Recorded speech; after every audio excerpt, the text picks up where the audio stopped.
여러분들에게 나누어드린 또 강의안을 보면서 또 한번 또 말씀을 나누도록 하겠습니다. 오늘 말씀은 이제 예수님의 제자가 되는 것, 주님 안에 거하는 것이라는 주제를 가지고 또 말씀을 나누게 되고요.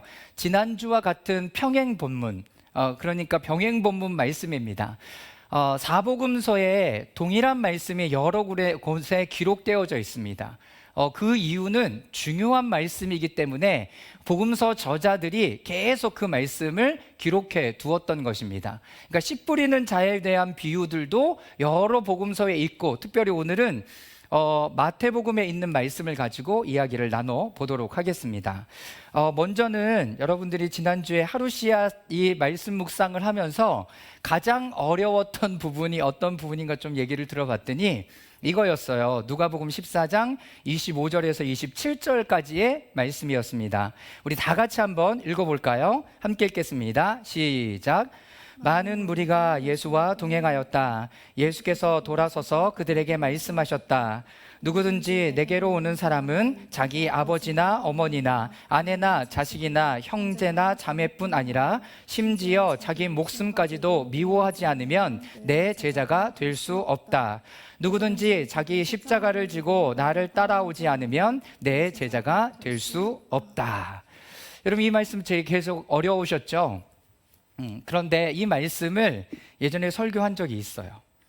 그러니까 그거를 기억을 못하는 거죠. 왜? 내가 지금 아직 계속 여기에 머물러 있기 때문에 그런 거예요. 그러니까 그 말씀이 자신의 마음에 안 심겨진 거다라고 말할 수 있습니다. 자, 왜 예수님이 이렇게 말씀하시지? 부모님, 그리고 가족, 그리고 형제나 아내나 자식이나 이 모든 것, 심지어 자기 목숨까지도 미워하지 않으면 내 제자가 될 수 없대요. 그러면 이 말씀 그대로라면 어떻게 되는 거예요? 다 버리고 쫓아야 되는 거예요. 근데 너무나 신기한 거, 예수님의 제자들 다 버리고 쫓았어요. 예수님의 제자를 다 버리고 쫓았다고요. 그러니까 우리에게만 힘든 내용이 아니라 예수님의 제자들에게도 힘든 내용이었는데, 그들은 어떻게 그 물음에, 그 질문에, 그 초청에 기쁨으로 예수님, 제가 당신을 따라가도 되겠습니까? 제가 따라가겠습니다. 그리고 예수님이 구체적으로 콜링하셨어요. 베드로, 나를 쫓으라고. 사람을 낚는 어부다라고 얘기했고, 그 다음에 마태에게는 그 세리의 돈을 걷고 있는 자리를 팽개치고 올 정도로 그의 마음에 예수님의 그 어떤 콜링의 메시지가 강력했다는 거예요. 자, 근데 여러분 25절을 한번 보세요. 뭐라고 써 있습니까? 많은 무리가 예수와 동행하였다. 그런데 이 무리 중에서 예수님은 27절 말씀에 보면 내 제자를 콜링하고 계시는 중이에요. 그러면 나의 스탠스를 보세요. 나의 자리를 보세요. 나 무리예요? 수많은 군중 중에 한 사람이에요? 아니면 예수님과 함께 동행하는 예수님의 제자 중에 하나냐고요? 나 군중이에요? 그럼 수없이 많은 사람들 중에 나 한 사람, 예수님이 나를 아는지 모르는지 모르는, 여러분 그런 상황 가운데 있는 거 맞아요? 아니면 나 예수님의 제자로 그 길을 걸어가고 있는 하나님의 사람인가? 여러분, 이 말씀을 읽을 때 좀 답답했습니까? 그리고 내가 책임져야 하는데, 내가 돌봐야 하는데 내가 지금 버릴 수 있는가? 이해가 안 되죠. 그러면 이 본문 말씀엔 다른 의미와 내용들이 숨겨져 있는 거죠. 숨겨져 있는 거죠. 어떤 사람들, 무리 중에 있는 사람들 중에 하나님의 제자들을 지금 콜링하는 중이에요. 그 제자가 12명일 수도 있지만 그 사도행전을 지나가면 120문도를 가지고 다 예수님의 제자라고 불러주신다고요. 그러니까 12명만이 아니라 그 말씀을 따라가는 삶, 제자는요, 그 여정에 함께 걸어가고 있는 사람들을 제자라고 부른다고요. 함께 그 여정, 예수님과 함께 그 길을 걸어가고 있는 그 사람. 자, 지난주에 모든 말씀에 곳곳에 하나님의 사랑에 대한 메시지가 감춰져 있었어요. 그런데 주님은 우리에게 가장 사랑하는 것들을 버리라고 말씀하세요. 가장 사랑하는 거. 그런데 위의 것들, 다시 말하면 26절에 자기 어머니나 아버지나 아내나 자식이나 형제나 자매뿐 아니라 심지어 자기 자신이 스스로 짐을 지게 한다라고 얘기한다면 여러분 그거 버려야 된다라고 얘기하시는 거예요. 그것이 짐을 지우게 하는 거, 다시 말하면 사랑의 짐이 아니라 그냥 물질적인 짐, 그리고 재정적인 짐, 그리고 그것을 버리고 주님은 나를 따르라라고 말씀하시는 중인 거예요. 여러분 한번 생각해 보세요. 내가 가족들 책임질 수 있어요? 그래서 못 버리는 거잖아요. 자식들도 그렇잖아요. 그렇죠? 내가 책임질 수 있습니까? 여러분 있다라고 얘기하는 것은 그 가족이 이미 나에게 짐이 된 거예요. 짐이 된 거라고요. 어떻게 보면 내가 가족들을 책임진 게 아니라 가족이 나를 책임져 주고 있는 거예요. 나를 받아주고 있는 거라고요. 여러분 이렇게 한번 생각해 보셨습니까? 가족은 내가 책임지는 게 아니라 하나님께서 책임지지. 그 안에 내가 속해 있을 때 그 공동체가 나를 책임져 주는 거예요. 아브라함 헷셀이라는 사람이 안식이라는 책을 썼을 때 이런 내용을 제일 앞에 기록해 두었어요. 내가 안식일을 지키는 것 같지만 안식일이 나를 지켜주었다라는 이야기를 합니다. 내 삶의 포커스가 어디에 있는가에 따라서 내가 그 짐을 스스로 지고 열심히 고통 가운데 살아갈 수도 있지만, 반대로 우리가 예수님께 포커스를 두었을 때는 이 모든 것이 하나님께서 책임지시고 인도해 주시는 삶을 살아가는 것들을 경험할 수 있다라는 거예요. 여러분, 그래서 하나님께서는 우리에게 무엇이라고 얘기합니까? 수고하고 무거운 짐을 진 모든 사람들은 다 내게로 오라. 내가 너를 쉬게 하리라. 이렇게 말씀하세요. 또 한 가지, 십자가를 진다는 것은 무슨 의미예요? 여러분, 십자가 누가 졌어요? 예수님이 이미 지셨어요. 십자가는 예수님이 이미 지셨다고요. 왜 십자가를 지셨어요? 나의 죄 때문에 십자가를 지셨어요. 나의 타락한 어떠함 때문에 예수님이 십자가를 지고 우리의 모든 죄를 사해 주시고, 예수님 뭐라고 얘기해요? 십자가를 지고 나를 쫓아와 라고 얘기해요. 그런데 우리는 물리적으로 그 십자가가 뭐지? 나에게 맡겨주신 십자가가 뭐지? 이렇게 찾는다고요. 그런데 로마서 6장 말씀에 보면 이렇게 돼 있어요. 내가 예수의 죽으심과 연합했고 예수의 부활과 연합했다. 이게 세례의 의미예요. 세례는요, 내가 예수님 믿습니다, 세례 받았습니다, 이제 천국 갈 겁니다, 사인해 주는 게 아니라 내가 예수 그리스도와 하나 되었다라는 걸 이야기해 주는 거예요. 그러니까 예수 그리스도의 그 십자가를 지고 따라간다는 것은 이제는 나의 옛 성품, 옛 마음, 옛 행동, 이런 것들을 다 십자가에 못 박고 주님과 동행하면서 살아나간다는 의미를 갖는 거예요. 무슨 말씀인지 여러분 이해가 되시나요? 여러분, 예수님이 왜 말도 안 되는 얘기를 우리에게 요청하시겠어요? 예수님은 10계명의 더 큰 계명으로 내 부모를 공경하라라고 돼 있어요. 맞죠? 그러면 지금 이 말씀이 안 맞잖아요. 그러면 이 말씀 안에는 사랑의 어떤 부분들이 녹아져 있는 것을 여러분들이 찾아볼 수 있으셔야 돼요.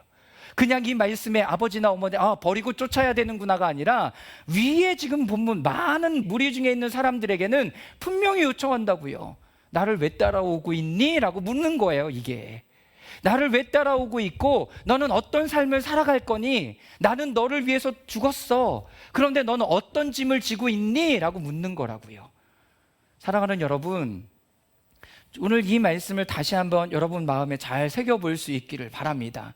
내가 하나님의 사랑의 빛 외에 지지 말라고 했어요. 여러분, 그 빛을 가지고 주님과 함께 살아가는 거예요. 예수님은 우리를 위해 십자가에서 이미 못 박히셨어요. 그러면 내가 십자가를 지고 동행하는 길은 뭐예요? 아까 읽었던 마태복음 11장 28절에 수고하고 무거운 짐을 진 사람은 다 내게로 오라. 내가 너를 쉬게 하리라.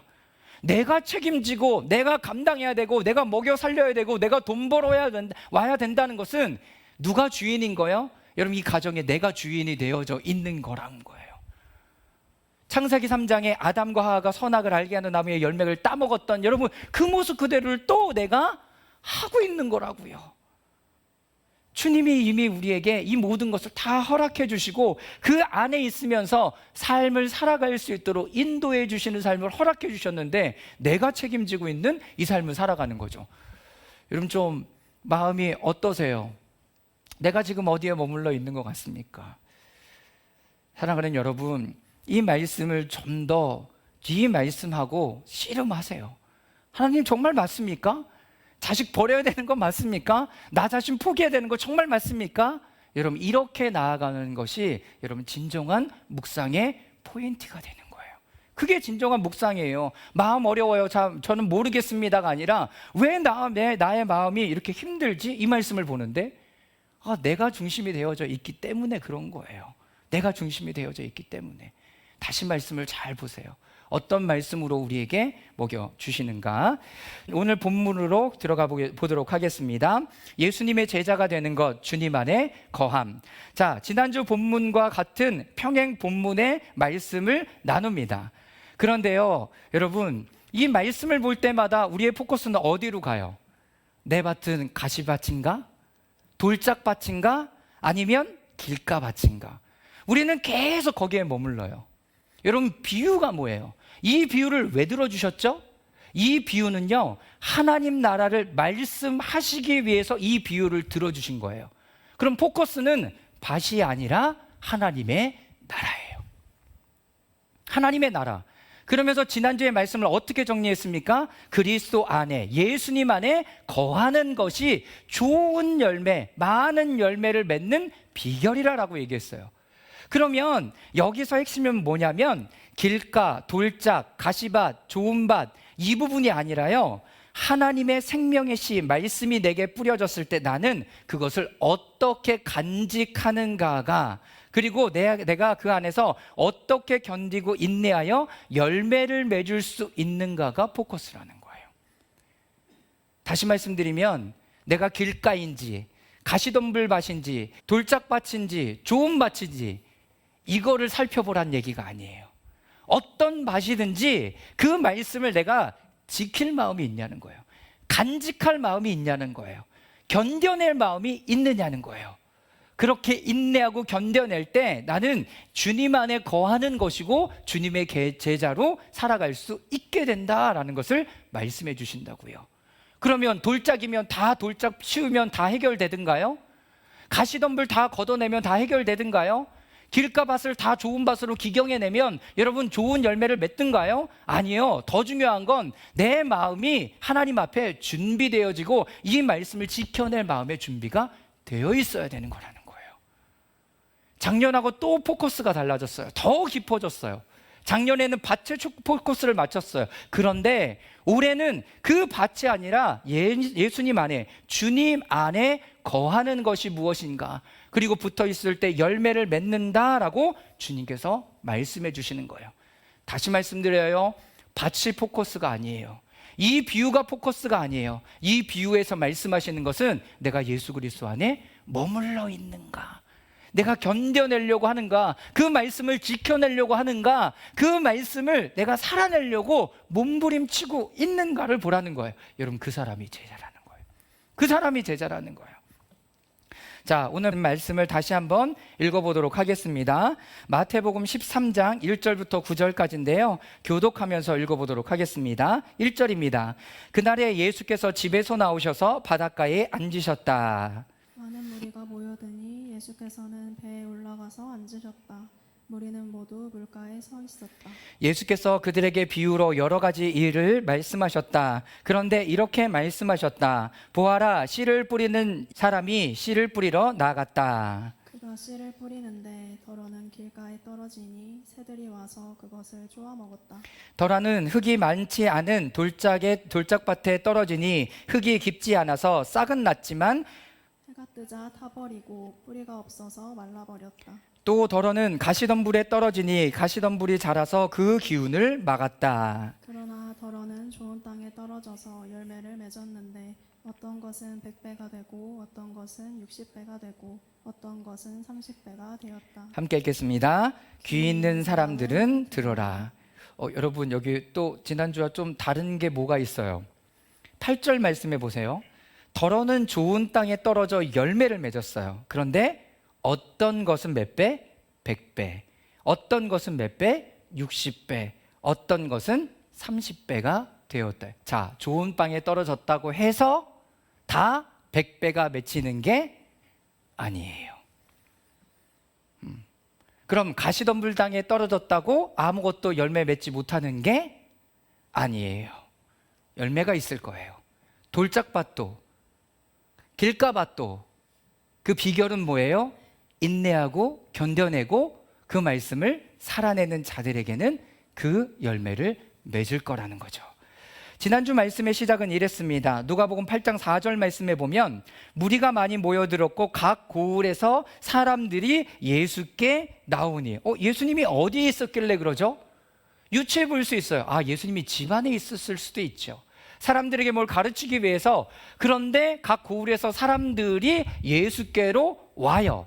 그런데 오늘 말씀은 마태복음 13장 1절에는 그날 예수께서 어디서 나와요?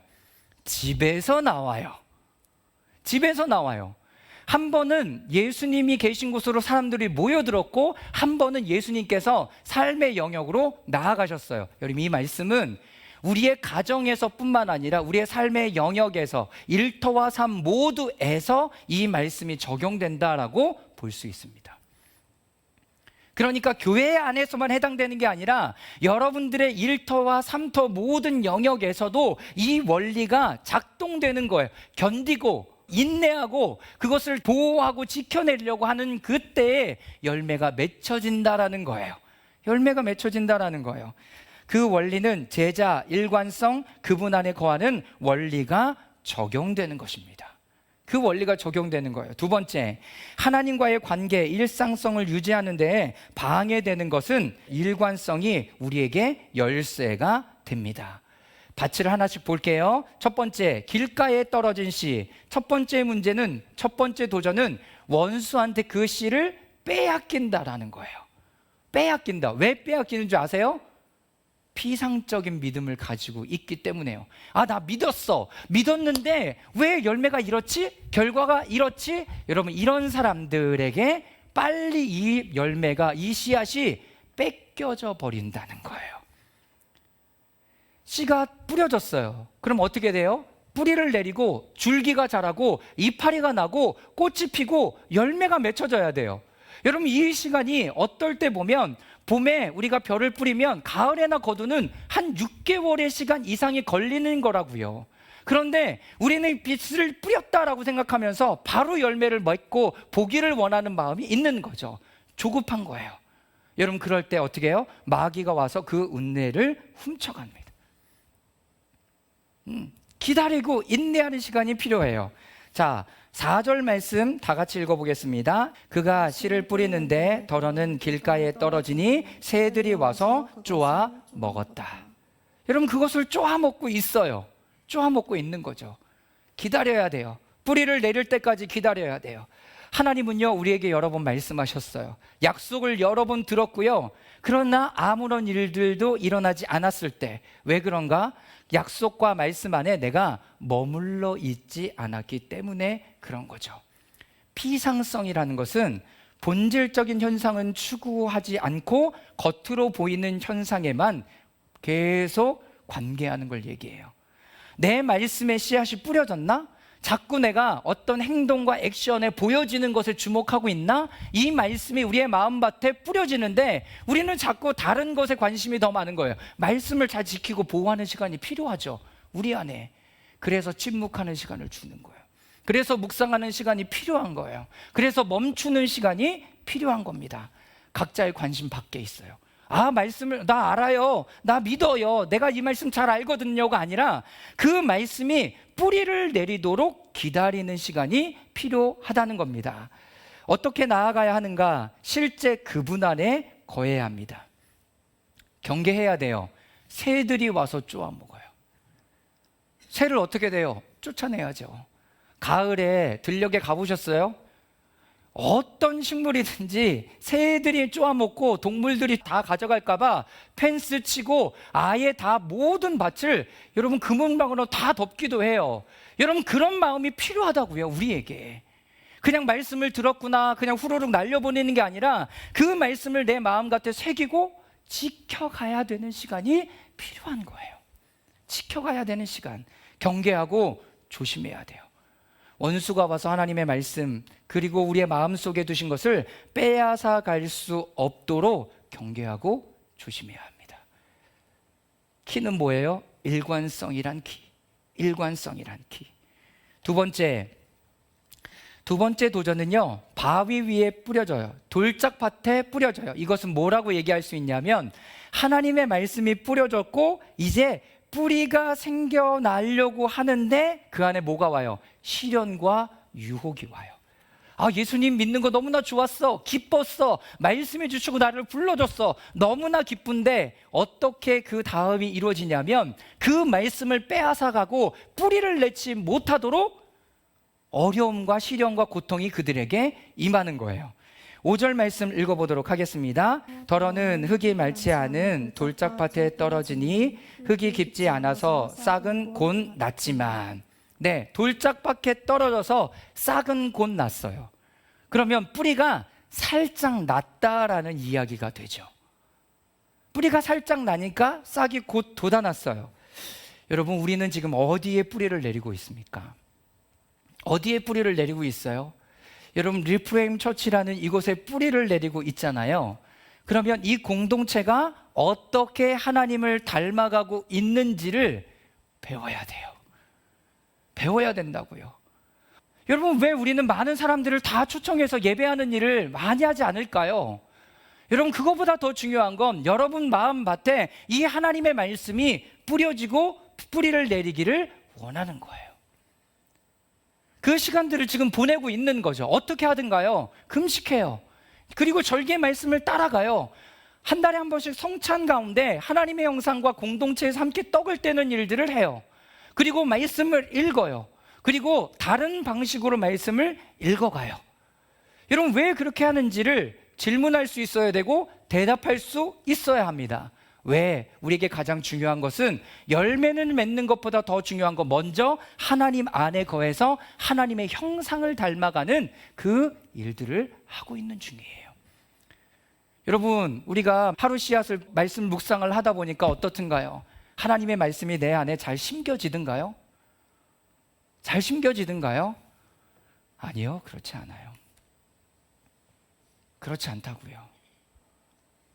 여러분, 그게 우리예요. 잘 안 심겨져요. 잘 안 심겨진다고요. 그러면 우리는 어떻게 보면 길가밭이나 두 번째 돌짝밭에 뿌려진 것지도 몰라요. 그런데 그게 중요하지 않다라고 얘기했죠. 더 중요한 건 뭐라고요? 내가 그 말씀을 지키려고 하고 있나? 내가 견뎌내고 있나? 여러분, 이것이 더 중요하다는 거예요. 여러분, 말씀에 뿌리를 내리고 있나요? 그 말씀이 뿌리를 내리도록 내가 그 말씀을 지켜 보호하고 있나요? 상황과 환경에 계속 흔들려 가고 있나요? 내가 이런 상황 때문에 아무것도 할 수 없다라고 말하는 것이 이것에 해당되는 것이 돼요. 상황이 안 돼서 잘 못하겠어요. 이 환경이 잘 나에게 열어주지 않아요. 여러분, 상황과 환경은 항상 잘 열리지 않아요. 상황과 환경은 잘 우리가 원하는 대로 열리지 않아요. 여러분들이 신앙생활 열심히 하도록 열려지지 않는다고요. 내가 그거를 선택하고 여러분 취해야 돼요. 산다라고 표현하잖아요. 여러분, 그렇게 가야 돼요. 그 땅에 뿌려진 씨앗 생명 그리스도 안에 있는 것을 여러분 잊지 마십시오. 여러분, 뿌리는 뭐예요? 뿌리는 시련에 대비하고 준비되는 거예요. 그때까지는 보호해야 돼요. 가장 중요한 영양분에 공급받는 루트가 돼요. 뿌리가 없으면 금방 메말라 버리게 됩니다. 이런 시련 가운데 있을 때도 중요한 것은 일관성이에요. 시련이 있다고 멈춰지는 게 아니에요. 상황과 환경이 안 따라준다고 해서 멈추는 게 아니라 끊임없이 하나님의 말씀을 먹고 대하는 자리 가운데 내가 있어야 되는 거죠. 주님과 관계를 지속적으로 맺어가는 것, 이것이 바로 우리의 영적 싸움이에요. 하나님의 나라의 역동적인 원리는 큰 결실과 열매는 시련 가운데 일관성에서 옵니다. 여러분, 시련 받으면 어떤 일이 벌어지는 줄 아세요? 여러분들 안에 사단이 자리 잡고 있던 부분들이 빠져나가기 시작해요. 그리고 그 안에 하나님의 생명의 씨앗이 뿌려지기 시작하는 거예요. 시련이 오면 받아들이는 거예요. 없었으면 좋겠다가 아니라 하나님과 함께 그것들을 견뎌나가는 가운데 그 일들을 이루어내는 거예요. 수능이 이번 주죠? 이번 주 목요일이에요. 정세승이 26년 수능을 보면서 자기 강의하다가 한 클립을 릴스에 올렸더라고요. 여러분들이 만약에 신을 믿는 사람, 종교를 가진 사람이라면 이렇게 기도하지 말래요. 시험 잘 보게 해달라고 기도하지 말래요. 이 사람 예수님 믿는 사람인가 봐. 하나님, 시험 잘 보게 해주세요. 이렇게 기도하지 말고, 내가 만약에 신을 믿고 절대자를 믿는다면 내가 그동안 이렇게 시험을 준비할 수 있도록 나를 이끌어 주셔서 고맙다는 기도 먼저 하래요. 그 기도 먼저 하래요. 그리고 내가 시험 당일날 실수하지 않고 내가 공부한 거 잘 생각나게 해달라고 차라리 이렇게 기도하겠대요. 여러분, 이게 바른 기도예요. 내가 찍는 거를 맞게 해달라는 기도가 말이 되냐고요. 여러분, 그걸 왜 하나님 앞에 기도해요? 그거를 무슨 말인지 알겠습니까? 여러분, 우리에게 시련이 다가올 수 있어요. 그런데 그 시련은 우리를 테스트하고 하나님 앞에 새롭게 나아가게 하는, 다음으로 넘어가게 하는 단계일 뿐인 거예요. 단계일 뿐이라고요. 그런데 하나님이 이 시험을 없애주십시오라고 기도한다면 여러분, 그 기도는 내가 잘하지 못하게 하는 기도가 될 수 있다라는 거예요. 사랑하는 여러분, 돌짝밭에 그 시련 가운데 뿌리를 온전히 내리지 못했음에도 불구하고 내가 견뎌내고 인내하고 뿌리가 더 내리도록 그 하나님의 말씀 안에 거하는 것이 지금 우리가 해야 되는 것 중에 하나예요. 작은 믿음이라도 말씀을 지켜가는 거예요. 매 순간순간 지켜가는 거예요. 큰 것이 아니라 작은 것이라도 하나하나 지켜갈 때 우리는 그 안에서 견뎌내고 깊은 뿌리를 내려갈 수 있게 되는 것입니다. 자, 제가 다른 색깔로 박스에 좀 쳐놨죠. 제가 읽어볼게요. 우리 주변에 일어나는 상황과 환경으로 내가 불편하고 힘들고 어떻게 할 수 없는 것은 그것들의 문제가 아니라 실제로 내 내면의 문제다. 상황과 환경 때문에 못하는 게 아니라 내 마음의 내면의 문제 때문에 나아갈 수 없는 거예요. 잘 이 문장을 여러분 생각해 보세요. 내가 하나님 안에 거해 있을 때 주님은 실제 내 내면의 문제를 다루기 시작한다. 그래서 어디 요한복음 15장에 그 포도나무에 붙어 있어야 돼요. 그러면 열매를 맺도록 주인께서 가시를 다듬으시고 잘라내시고 회복하게 하시고 깨끗하게 가지를 치세요. 그러면 열매를 맺는 거예요. 그런데 견뎌낼 수 없고 힘들다고 나 안 할래요 라고 얘기한다면 거기에 머무를 수밖에 없는 거죠. 하나님께서 우리의 내면을 다루시기를 원해요. 세 번째 문제는 가시덤불입니다. 우리 안에 타락한 혼 때문에 일어나는 매우 어려운 부분입니다. 자, 7절 말씀 다 같이 한번 읽어보도록 하겠습니다. 시작. 또 더러는 가시덤불에 떨어지니 가시덤불이 자라서 그 기운을 막았다. 네, 누가복음 8장 14절은 제가 읽어볼게요. 가시덤불에 떨어진 것은 말씀은 들었으나 살아가는 동안에 근심과 재물과 인생의 향락에 사로잡혀서 열매를 맺는 데에 이르지 못하는 사람들이다. 가시덤불을 뭐라고 표현하니까 근심, 재물, 인생의 향락에 사로잡혀서 열매를 맺는 데는 이르지 못해요. 가시덤불이 함께 자라고 있는 거예요. 어디에 내가 지금 포커스하고 있죠? 근심과 재물과 인생의 향락에 계속 노출되고 있는 거예요. 가시덤불의 상태는 뭐냐면 하나님 앞에 계속 나아가지 못하도록 나를 계속 찌르는 거.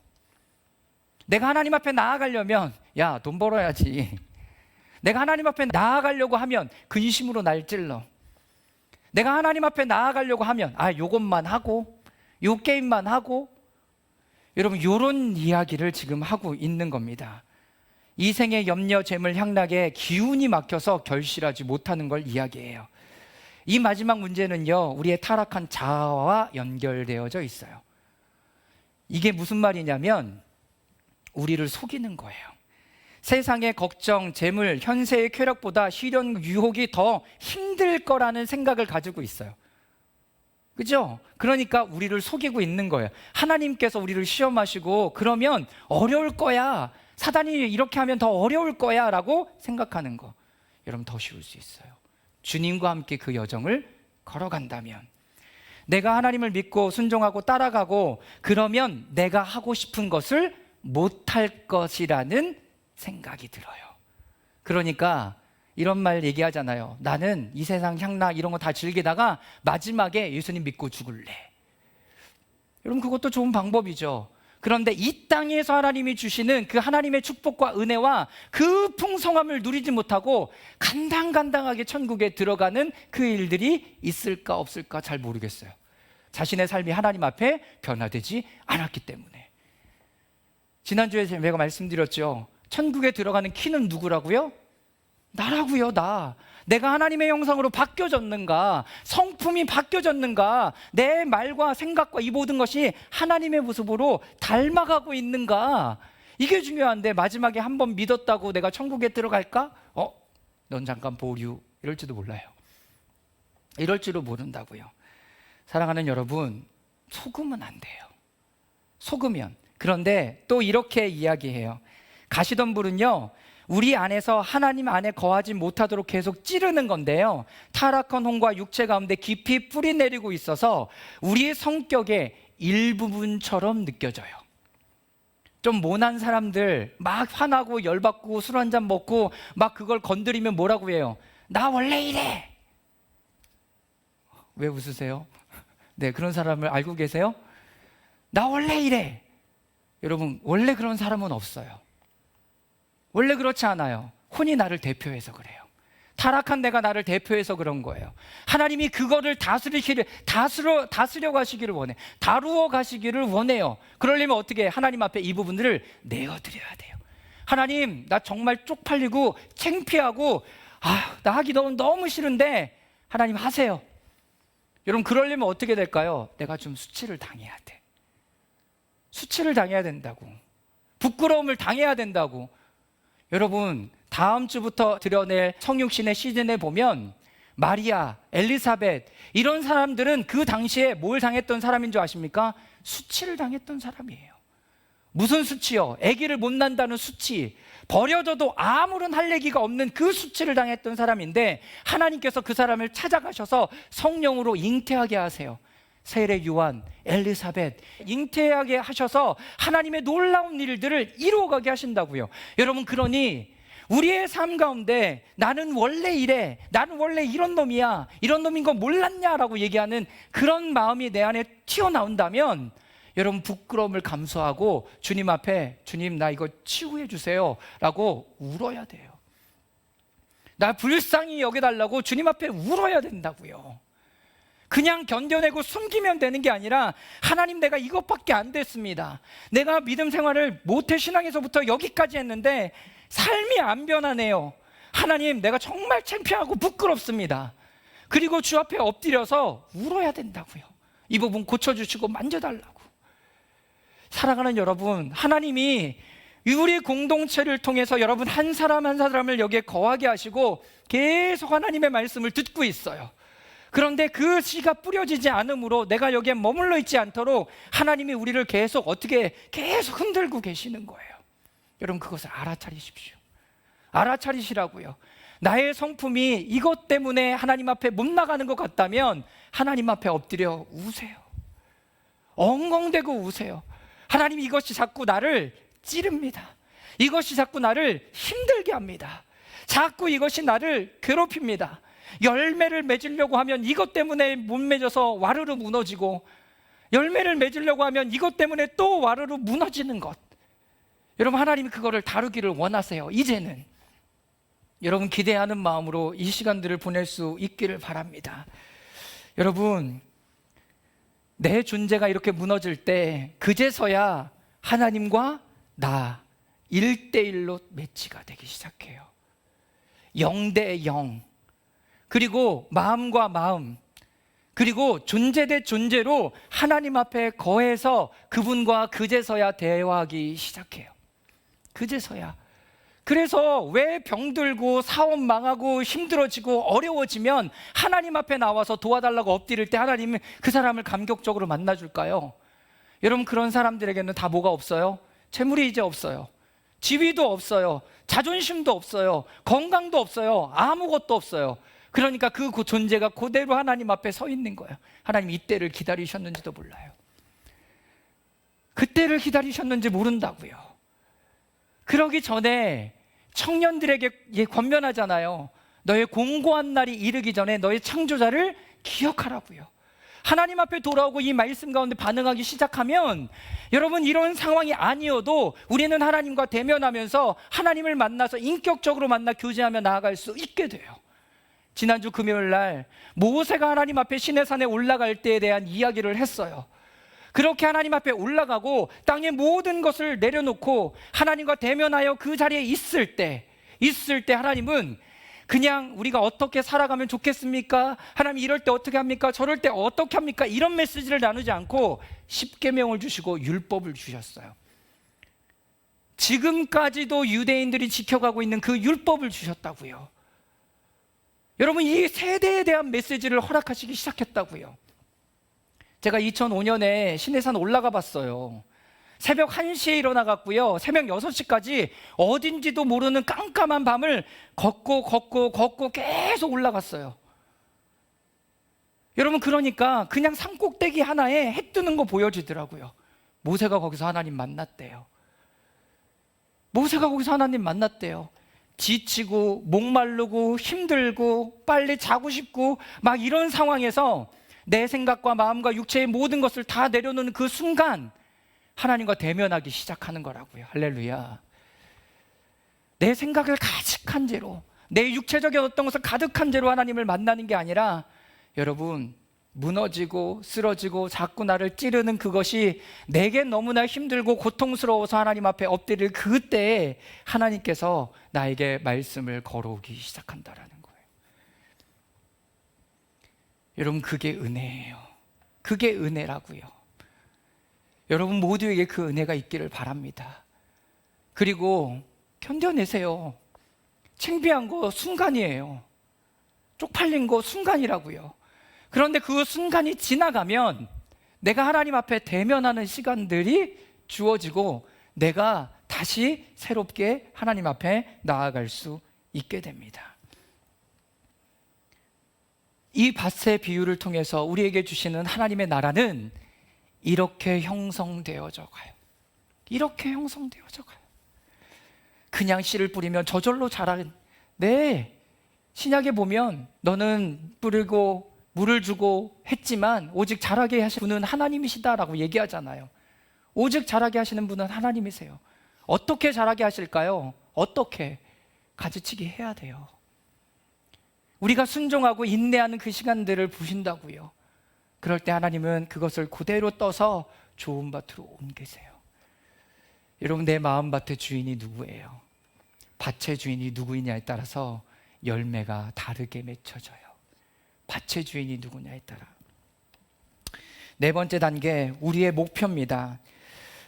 8절 말씀 우리 다 같이 읽겠습니다. 그러나 덜어는 좋은 땅에 떨어져서 열매를 맺었는데 어떤 것은 100배가 되고 어떤 것은 60배가 되고 어떤 것은 30배가 되었다. 네, 누가복음 8장 15절은 제가 읽겠습니다. 그리고 좋은 땅에 떨어진 것은 바르고 착한 마음으로 말씀을 듣고서 그것을 굳게 간직하여 견디는 가운데 열매를 맺는 사람이다. 여러분, 좋은 땅에 떨어진 것들은 그 어떤 것, 생명의 씨앗을 훔치고 빼앗으려는 사단의 시도들, 시련, 유혹, 즐거움, 그런 것이 앞에 있을지라도 예수님 외에는 다른 것은 다 필요 없습니다라고 고백하는 사람이에요. 다시 말하면 나는 상황이 이래도, 환경이 이래도 난 주님 앞에 나아갑니다. 내가 정말 수치스럽고 나를 자꾸 찌르는 것이 있음에도 불구하고 나 주님 앞에 나아갑니다 라고 고백하는 거예요. 주님 안에 거하기 위해서 그분이 침묵하고 말씀하지 않으시더라도 여전히 그분을 깊이 신뢰하며 그분 안에 거하는 거예요. 하나님은 선하시다는 것을 알고 더 큰 기쁨으로 하나님 앞에 순복하는 사람들입니다. 그렇게 하나님 앞에 나아가는 사람들이 좋은 밭에 있는 사람들이에요. 오늘 그 마음의 결정을 하고 내가 하나님 앞에 나아가면 길가밭, 돌짝밭, 가시덤불밭이 문제가 아니라 하나님은 우리를 좋은 밭으로 여겨주시고 일하시기 시작하신다는 거예요. 자, 정리하면 우리는 비유가 아닌, 밭이 아닌 그리스도 안에 거하는 것에 집중해야 합니다. 내 밭이 이렇구나, 난 안 되겠구나, 난 어렵겠구나, 힘들겠구나가 아니라 내가 그럼에도 불구하고 하나님의 말씀을 지켜가리라. 각 밭에 어떠한 사단의 공격이 있는지를 알아야 합니다. 그 말씀을 빼앗아 가는 것, 뿌리를 내리지 못하게 시련 가운데 오는 것, 가시덤불 밭에는 내 안에 있는 그 타락한 어떤 것이 자꾸 나를 찌르려고 공격하는 것들이 있다라는 걸 여러분 아셔야 돼요. 상황과 환경이 아니라 내가 지금 주님 안에 있는지 봐야 합니다. 주님과 교제하고 있는지, 그분과 대화하면서 그 안에 머물러 있는지. 주님 안에 거한다는 것은 그분의 임재 안에 있으면서 그분을 신뢰하는 것입니다. 주님, 내가 주님 안에 있습니다. 나를 다스려 주십시오. 우리의 목표는 주님 안에 거하고 그리스도의 신성한 본성에 끊임없이 참여하는 거예요. 그리고 삼위일체의 역사 안에 참여하는 것입니다. 우리의 원함은 하나님께서 일하시는데 우리의 삶 가운데 어떠한 제한도 없이 나를 내어드리는 거예요. 그분이 우리 안에 일하시고자 하는 것들 안에 계속 나를 내어드릴 수 있어야 돼요. 여러분, 질문해 봅시다. 여러분 지금 어느 밭에 있는 것 같으세요? 돌짝? 길가? 가시? 좋은 밭? 그것이 사단의 루트를 봤다면 하나님께서 지금 나를 어떤 부분들을 다루어 좋은 밭으로 기경해 가실까요?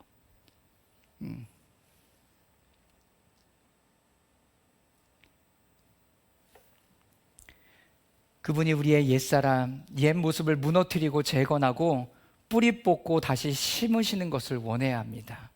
그리고 우리는 원래의 디자인으로 우리를 빚으시도록 허락해 드려야 합니다. 여러분, 어떤 말씀에 오늘 좀 마음이 머무시나요? 여러분, 씨 뿌리는 거 쉽지 않아요. 특별히 말씀의 씨를 뿌리는 건 더 쉽지 않아요. 우리가 수년간 해왔잖아요. 그런데 말씀이 잘 안 뿌려져요. 안 심어진다고요. 내가 해야 될 것을 계속 찾고 있다고요.